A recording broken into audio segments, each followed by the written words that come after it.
Jesús Escobar Tobar, que ya nos acompaña vía satélite, vía telefónica, a través de la poderosa señal de los reporteros MX. Querido Jesús, bienvenido, muy buenas tardes, ¿cómo estás? ¿Cómo te va?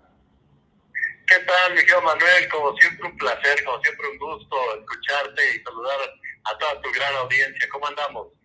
Muy bien, estimado Jesús. Emocionado de poder platicar de estos temas contigo, porque uno pensaría que nada más con el reportaje que sacó The Guardian y El País, dos periódicos europeos, porque recalco que son europeos, Jesús, no por europecentrista, sino porque Alito Moreno, presidente del PRI, jura que es una persecución política. Pues yo no sé si se la aplicaron desde Europa. Pero uno pensaría que con el reportaje de Teresa Montaño, periodista del Estado de México, que documenta un desvío de 5,000 millones de pesos en el gobierno de Alfredo del Mazo Maza y Alejandra del Moral, mientras era la titular de la Secretaría de Desarrollo Social, no iba a aparecer nada más. Y hoy amanecemos con este audio, insisto, de este diputado local del Estado de México, priista plurinominal, Jesús Isidro Moreno Mercado, coaccionando al voto a trabajadores de Kimberly Clark y en diferentes sindicatos.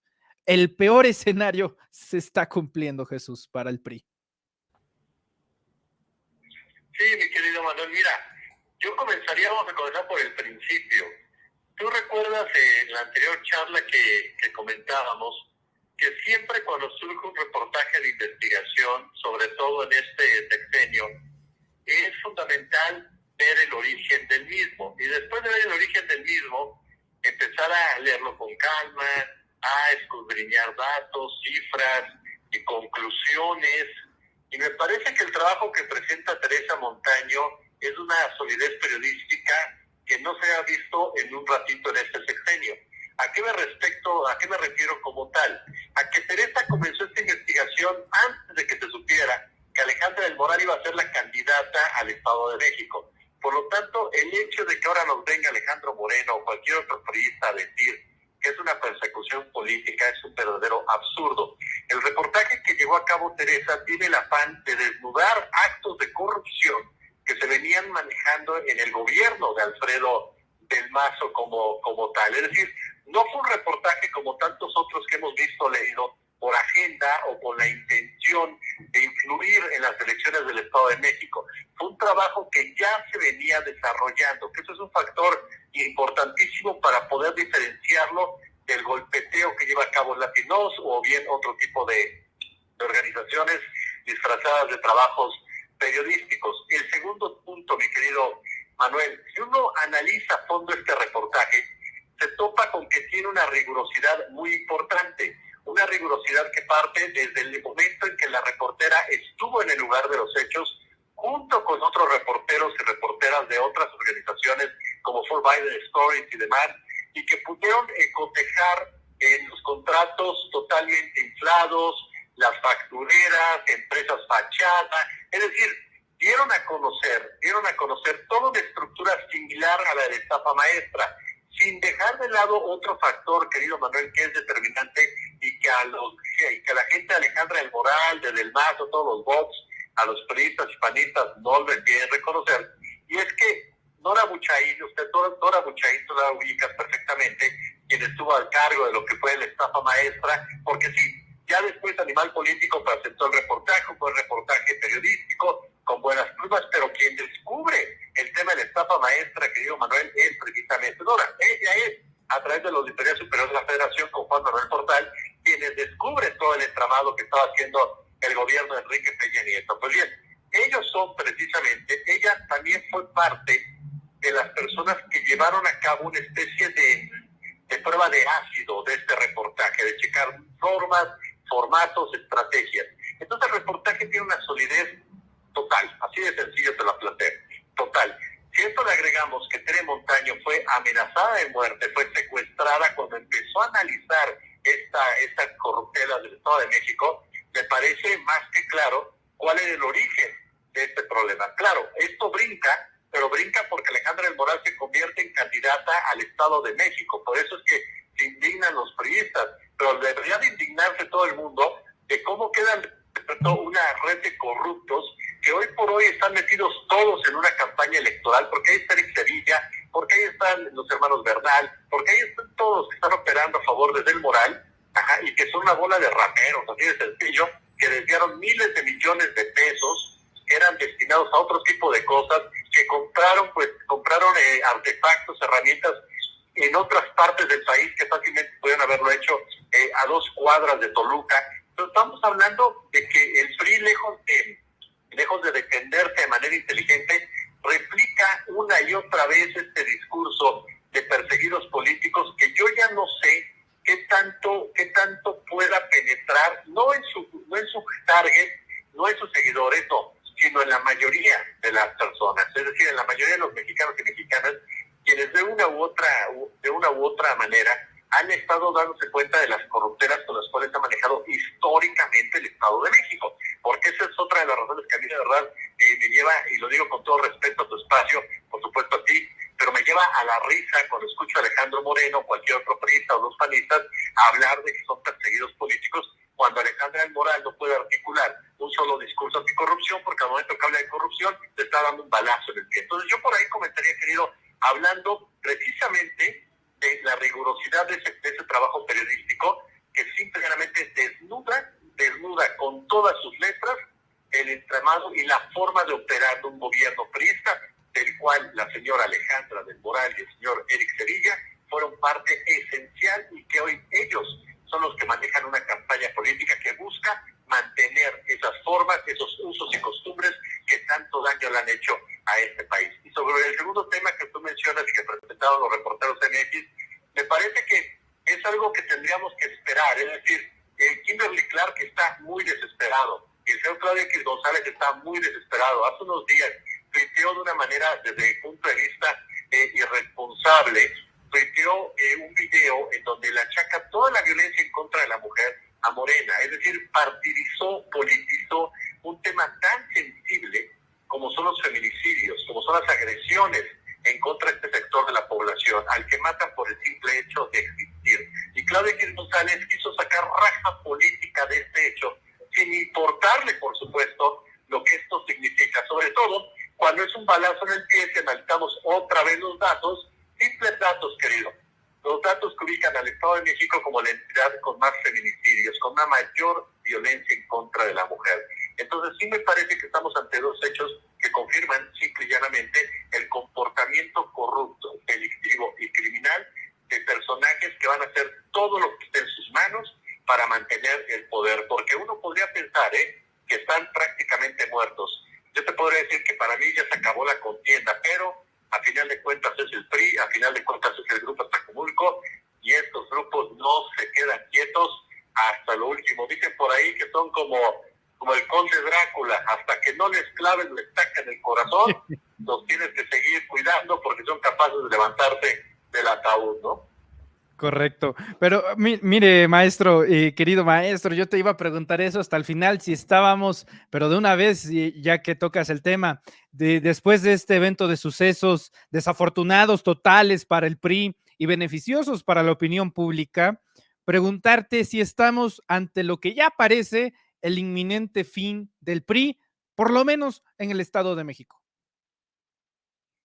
Sí, fíjate que en lo personal, mi querido Manuel, yo sí creo que si el PRI, si se confirma lo que todos estamos viendo de este fin de semana, en donde pierdan el Estado de México y se queden con Coahuila, que Coahuila es una lección muy interesante, querido Manuel, para Morena, en cuestión incluso de la elección precisamente del candidato, la relación con el PT, con el Partido Verde Ecologista de México, la respuesta del candidato a los sectores, a las bases de Morena en el estado de Coahuila. Me parece que esto es algo que Mario Delgado y todos tienen que aprender para no replicarlo el próximo año.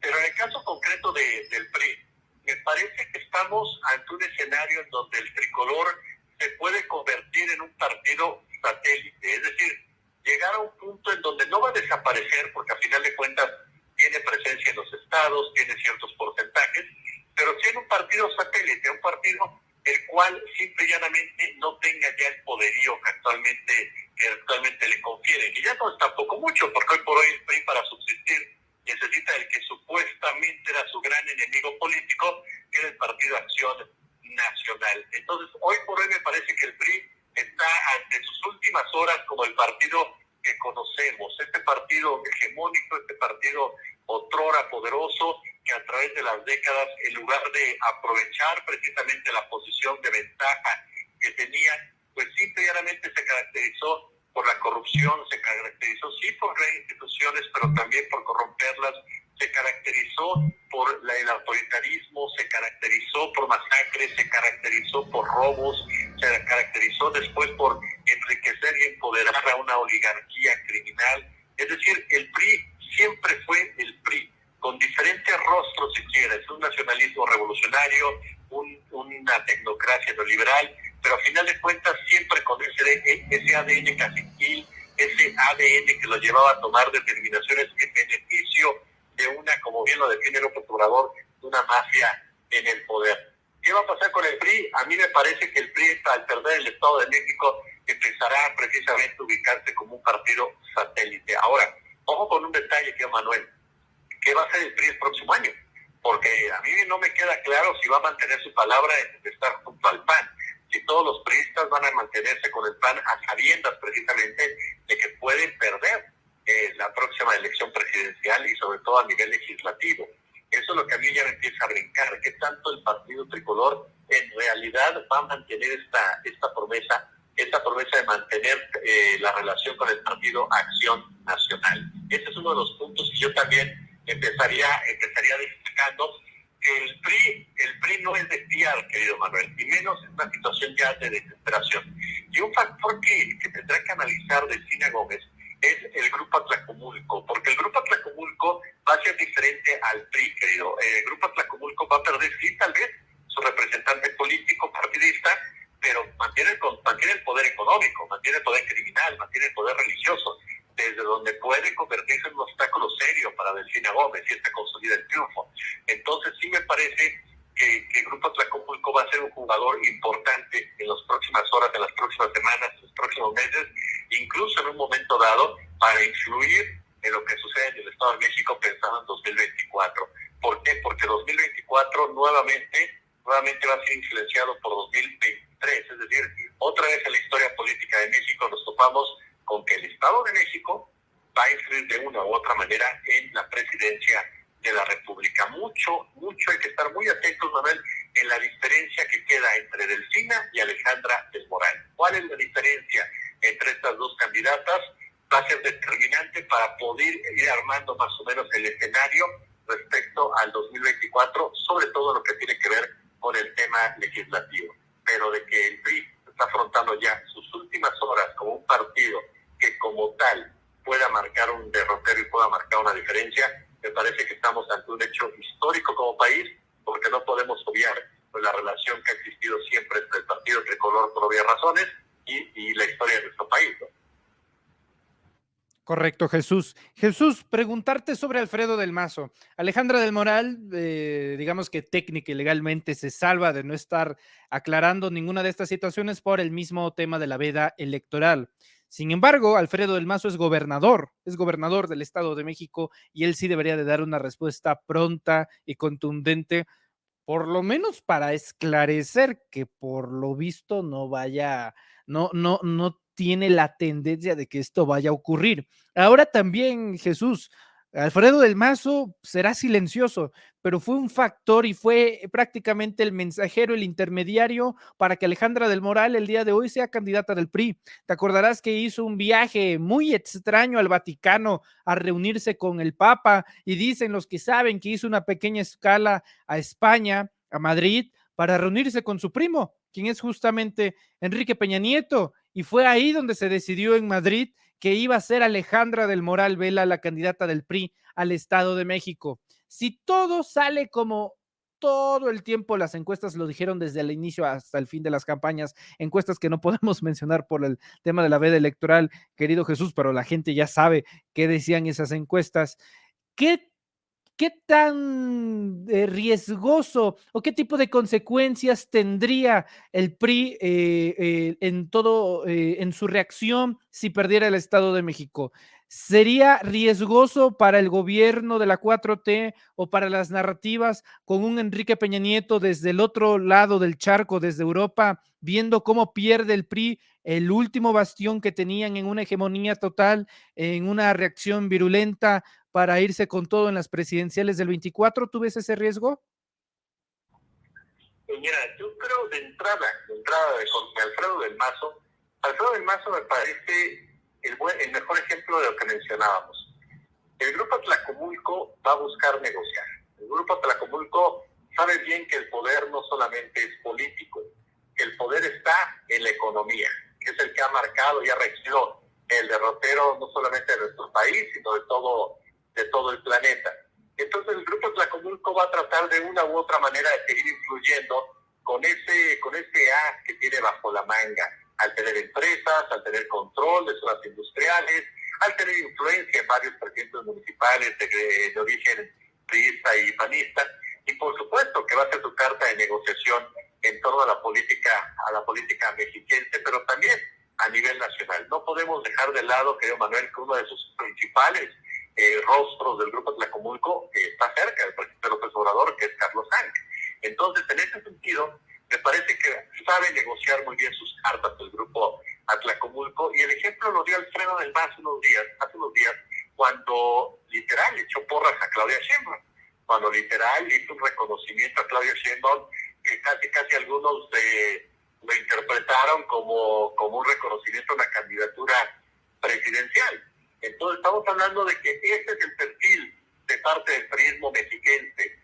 Son personajes que saben perfectamente negociar, saben perfectamente cómo tratar de darle la vuelta a la tortilla, si queremos manejarlo de una forma coloquial. ¿Para qué? Para salir beneficiados en un momento dado, o por lo menos para no salir tan golpeados.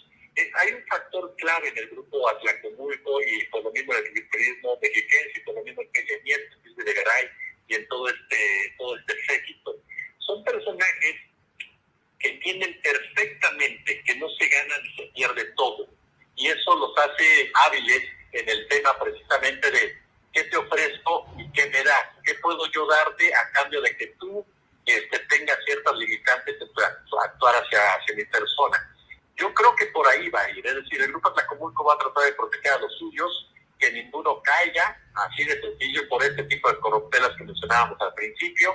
Va a ofrecer una transición tranquila, va a ofrecer, por supuesto, tranquilidad en las relaciones con los diferentes entes de poder, y esto se va a ver reflejado a 2024. Es decir, va a ser la manera en cómo va a operar el PRI junto frente a Morena. Es decir, vamos a negociar, vamos a ver qué te puedo yo ofrecer, qué me puedes tú ofrecer y qué vamos a poder consolidar en un momento dado. Aquí la gran diferencia, y es en donde me parece que está el secreto de todo esto, es que desde hace mucho tiempo, pero me parece que ahora con mayor intensidad, el gobierno mexicano, el gobierno de López Obrador, es el que tiene el sartén por el mango. Ya sin la entidad vecina, el Estado de México, en su poder, el FRI y en particular el Grupo Atlacomulco dejan de tener el sartén por el mango en materia de negociación, en materia de financiamiento público. Entonces, por lo tanto, van a tener que sentarse a hablar de una manera muy distinta, como lo habían venido haciendo en el último tramo. Habrá que esperar cuál es la reacción por parte de Alejandro Moreno, sobre todo en su cercanía con el Partido Acción Nacional, y veremos también si el gobierno de Andrés Manuel López Obrador se lanza directamente en contra de Enrique Peña Nieto, que tiene demasiados muertos en el closet y que sabe perfectamente que una actitud difícil o un movimiento difícil o una actitud que buscara generar a través de sus grupos criminales en el Estado me podría costar bastante, pero bastante caro. Entonces me parece que de ahí vamos a partir. Después del resultado del domingo veremos cuál es la capacidad de reacción y de acción por parte del PRI, pero sobre todo veremos cuál es su capacidad de negociación en un momento en donde para ellos, después de perder el Estado de México, lo que está en peligro es su sobrevivencia, literalmente ya, como partido. Entonces veremos qué tanto el PRI tiene esa capacidad de poder llegar a acuerdos, y va a tener un impacto directo en la alianza opositora, que ya no podrá protegerlo como ellos buscaban, y sobre todo se darán cuenta tal vez que el PRI pues ya tan necesario para los aliancistas, ¿no? Uf, pues vamos a ver qué sucede el domingo, estimado maestro Jesús Escobar. Como siempre, yo te doy las gracias, te agradezco mucho tu tiempo, presencia y análisis que nos compartes muy amablemente aquí en Sin Máscaras a través de los Reporteros MX y por supuesto hacerte pública la invitación. Tú sabes que esta es tu casa para que te unas a la cobertura histórica que se realizará este domingo en la jornada electoral con el post-análisis. Querido maestro Jesús Escobar, muchas gracias. Por favor, compártenos tus redes sociales para estar atentos de la cobertura analítica e informativa que realizas a través de ellas. Con todo el gusto, Manuel, te lo reitero, siempre agradecido contigo que me abras un espacio que me permitas expresar mis puntos de vista. Y te mando un fuerte abrazo a ti y a todos los integrantes de los Reporteros MX Sin Máscaras. Y si nos encuentran en nuestro canal de YouTube, ahí estamos como Jesús Escobar Tobar. Ahí está una entrevista que me permites el anuncio con Tere Montaño, precisamente en donde Tere nos explica cómo funcionó todo este entramado por parte del gobierno del Estado de México, dependencias involucradas, contratos, todo, absolutamente todo. Y estamos ahí, por supuesto, en Twitter, en @Jessica1403, en TikTok, también al igual que en YouTube, con poner Jesús Escobar Tobar. Ahí nos encuentra, siempre agradecidos, Miguel Manuel, por tu bondad, por tu apoyo, por tu respaldo y por tus inmerecidas palabras. No, al revés, los privilegiados somos nosotros, querido Jesús. Muchas gracias, te envío un fuerte abrazo y estamos en contacto, Sensei, cuídese mucho. Fuerte abrazo, éxito. Gracias, ánimo. Es Jesús Escobar Tobar, periodista de amplia trayectoria y con, insisto, un nivel para los análisis extraordinario. De primer